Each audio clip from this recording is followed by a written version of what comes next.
Over there. There's a first season episode I have to ask you about. Your character's in the lab. Trisha Helfer, number 6, comes in and says, "Take me from behind." You're about to get your groove on. And Starbuck comes in the room and you say, "Oh, I was doing my exercise." How many takes did that take? Quite frankly, not enough. Actually, in the stage directions of that original thing, it just said that they were making out. It just happens that Edward James Olmos was directing that particular episode. And then he's like, "I want her on the table." On the table. I was like, maybe you'd like to ask Trisha if she'd like to be on the... So she was, what is it? As we would say in England, a very good sport. And it was terrible. All of that stuff and the exercise, all was like, that's not in the script. That's all like, what am I going to do? This girl looking at me with my, oh yes.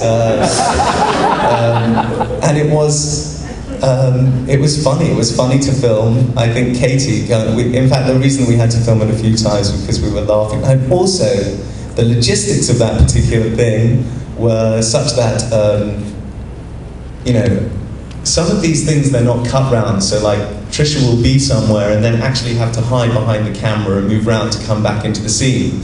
And in this particular scene, Trisha's job was to like be on the table, and then when the camera kind of went to Katie, to slide under the table. And it's a metal table. And I think a few takes I kept on like smacking her head. So close. Luckily we're close. And she forgave me. What did you find the most difficult part of getting into the role of Gaius Baltar? What do I find the most difficult part of getting into the role of Gaius Baltar? People ask me a lot, you know, how much fun is it? And there's a lot of fun. Obviously, the cast are great, the creative team, there's a lot of support. The thing is, you know, and this is probably actually one of the main reasons why I wanted to do the job, it's not Bridget Jones's Diary. You know, it's not like lots of silly friends wandering around talking about nothing in particular. And, you know, that stuff, that really is fun to do. You just, you go in, you have a laugh. It's not like, you know, at night thinking about, oh, there I was as Tom. Oh. But this kind of Battlestar Galactica, for everybody involved, to some degree, it has to be heart-wrenching. And if it isn't, then you're not playing it right. It has to affect you. So really the most challenging thing is to get into the mental space. And this is like day after day. And it's not like you can just do it even after 3 years. You have to put yourself, it's like emotionally regressing to the time when the world blew up, and then you're in space and you're alone, and like, as it were, layering your onion to kind of, to get there. And the things that go on in the show, because they mirror our world, they are dark, and the implications are horrific. And I would imagine for everybody really on the show, that's not easy. It's one of the greatest challenges of the show. It's probably why, if you can do it, you feel fulfilled at the end of the day, and why, when you watch it as an audience, you feel rewarded, because you're not being pandered to, or that's probably the most difficult thing, putting yourself at a level of emotional distress a lot. Right at the back.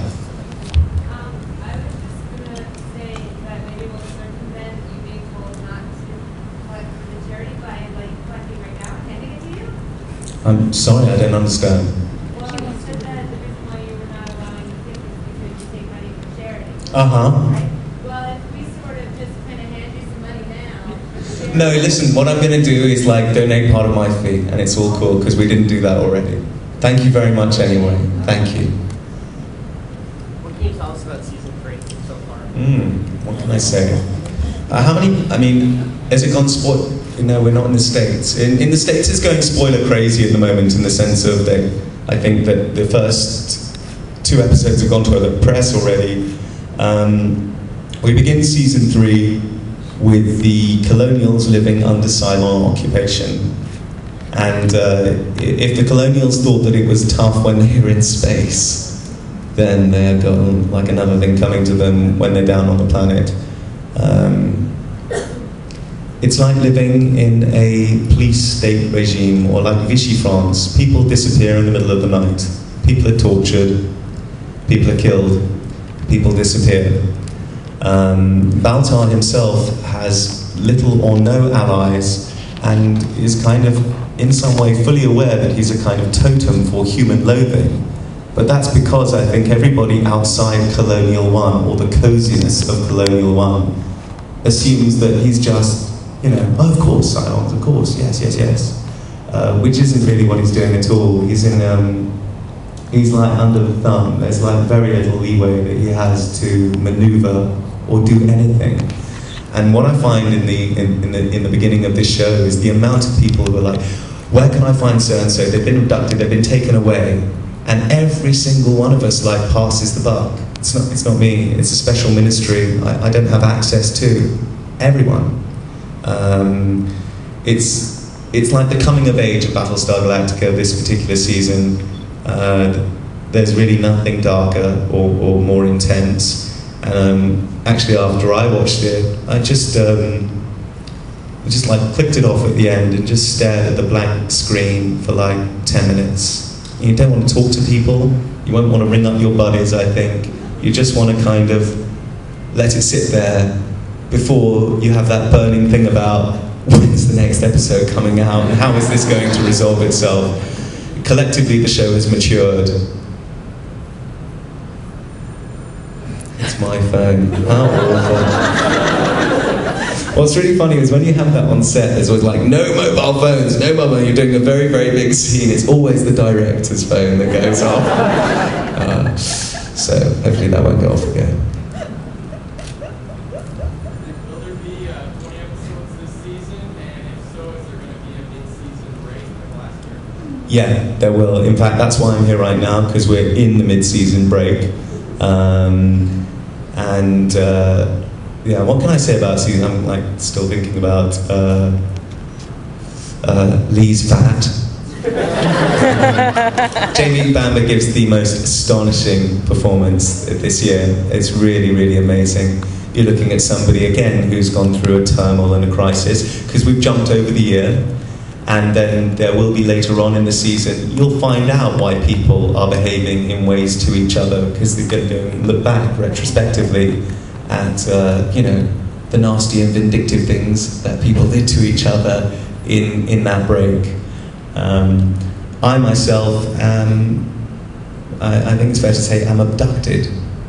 And, yeah, spend a long, long while away from both my friends and enemies on Galactica. And get back there for a long while. That's a spoiler. You mentioned what was happening on the planet. How about the gases at Galactica? Where have you seen up to in the show? Like it. What you were just talking about first Season 2. No, but you've seen up to the end of the second season. Well, wait a second, let's just turn this thing off.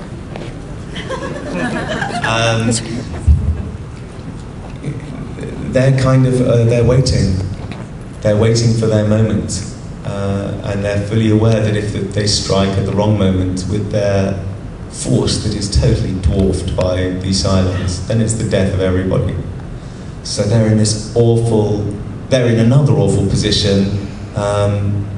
They're waiting for news. They're waiting to try and get back to help, knowing really that they can't get back and help. Which causes lots of rows and arguments. And the Galactica, because like it's been a year out, you know, everything has become rather lax in space. It's not like this, all of the kind of cream of the military units, they're all down on the planet. Everybody wanted to be down on the planet. So it's like a skeleton force that are on those ships. And, you know, the dress code has become more lax. People's interactions with each other show that they've just been like sitting around in space for a year. That's